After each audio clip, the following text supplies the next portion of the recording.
ಅರಸೀಕೆರೆಯಲ್ಲಿ ಜೀವನ್ಮುಖಿ ಮಹಿಳಾ ಸಾಂಸ್ಕೃತಿಕ ಮತ್ತು ಸಮಾಜ ಸೇವಾ ಸಮಿತಿ ವತಿಯಿಂದ ಮಕ್ಕಳ ಬೇಸಿಗೆ ಶಿಬಿರದ ಅರಸೀಕೆರೆಯ ಜಾಜೂರಿನ ಶ್ರೀ ಸಂಕಟ ಮೋಚನ ಪಾರ್ಶ್ವ ಭೈರವ ಗೋಶಾಲೆಗೆ ಬೇಸಿಗೆ ಶಿಬಿರದ ಶಿಕ್ಷಕಿಯೊಂದಿಗೆ ಭೇಟಿ ನೀಡಿದ ಗೋಶಾಲೆಯಲ್ಲಿ ಕರುಗಳೊಂದಿಗೆ ಬೆರೆತು ಆಟ ಆಡಿ ನಂತರ ಗೋವುಗಳಿಗೆ ಆಹಾರ ಕೊಡುವ ಕಾರ್ಯವನ್ನ ಮಾಡಿ ತೆರಳಿದ್ರು.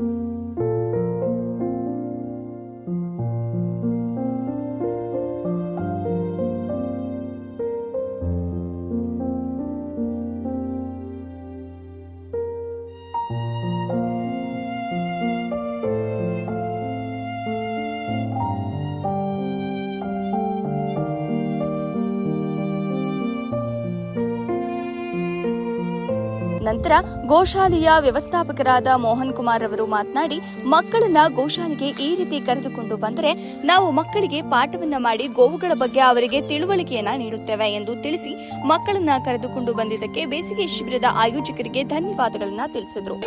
ಜಾಜೂರಿನ ಗೋಶಾಲೆಗೆ ಮಕ್ಕಳ ತಂಡ ಬಂದಿದೆ. ಬೇಸಿಗೆ ಶಿಬಿರ ಸಮ್ಮರ್ ಕ್ಯಾಂಪಿನ ಮಕ್ಕಳನ್ನು ಕ್ಯಾಂಪಿನ ಅಧ್ಯಾಪಕರು ಕರೆದುಕೊಂಡು ಬಂದಿದ್ದು ಮಕ್ಕಳಿಗೆ ಗೋಶಾಲೆಯನ್ನು ಪರಿಚಯವನ್ನು ಮಾಡಿಸ್ತಾ ಇದ್ದಾರೆ.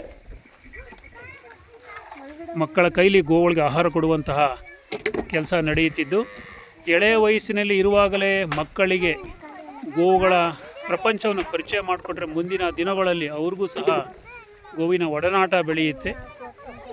ರಜಾ ದಿನಗಳಲ್ಲಿ, ಸಮ್ಮರ್ ಕ್ಯಾಂಪು, ಶಾಲಾ ದಿನಗಳಲ್ಲಿ ಮಕ್ಕಳನ್ನ ಕರ್ಕೊಂಬಂದರೆ ನಾವು ಮಕ್ಕಳಿಗೆ ಪಾಠವನ್ನು ಮಾಡ್ತೇವೆ, ಮಕ್ಕಳಿಗೆ ಗೋಲೋಕವನ್ನು ತೋರಿಸ್ತೇವೆ. ಈ ದಿನ ಸಮ್ಮರ್ ಕ್ಯಾಂಪನ್ನು ನಡೆಸುತ್ತಿರುವಂತಹ ಅಧ್ಯಾಪಕರು ಗೋಶಾಲೆಗೆ ಕರೆದುಕೊಂಡು ಬಂದಿದ್ದಾರೆ. ಅವರೆಲ್ಲರಿಗೂ ಧನ್ಯವಾದವನ್ನು ತಿಳಿಸ್ತೇವೆ. ಜೀವನ್ಮುಖಿ ಮಹಿಳಾ ಸಾಂಸ್ಕೃತಿಕ ಮತ್ತು ಸಮಾಜ ಸೇವಾ ಸಮಿತಿ ಅರಸೀಕೆರೆ ಇವರಿಂದ ರಜಾ ಮಜಾ ಕಾರ್ಯಕ್ರಮ ನಡೆಯುತ್ತಿದ್ದು, ಗಣಪತಿ ಪೆಂಡಲ್ ಅರಸೀಕೆರೆಯಲ್ಲಿ ಶಿಬಿರಕ್ಕೆ ಬಂದಂತಹ ಪುಟ್ಟ ಮಕ್ಕಳನ್ನು ಅರಸೀಕೆರೆಯ ಜಾಜೂರಿನ ಶ್ರೀ ಸಂಕಟ ಮೋಚನ ಪಾರ್ಶ್ವ ಭೈರವ ಗೋಶಾಲೆಗೆ ಕರೆದುಕೊಂಡು ಬಂದಿದ್ದಾರೆ. ಮಕ್ಕಳ ಕೈಲಿ ಪುಟಾಣಿ ಕರುಗಳನ್ನ ಮುಟ್ಟಿಸುವ, ಅವುಗಳ ಪರಿಚಯ ಮಾಡುವ ಕಾರ್ಯ ನಡೆದ ನಂತರ ಮಕ್ಕಳಿಂದಲೇ ಗೋವುಗಳಿಗೆ ಆಹಾರ ಕೊಡುವಂತಹ ಕಾರ್ಯ ನೆರವೇರ್ತಾ ಇದೆ.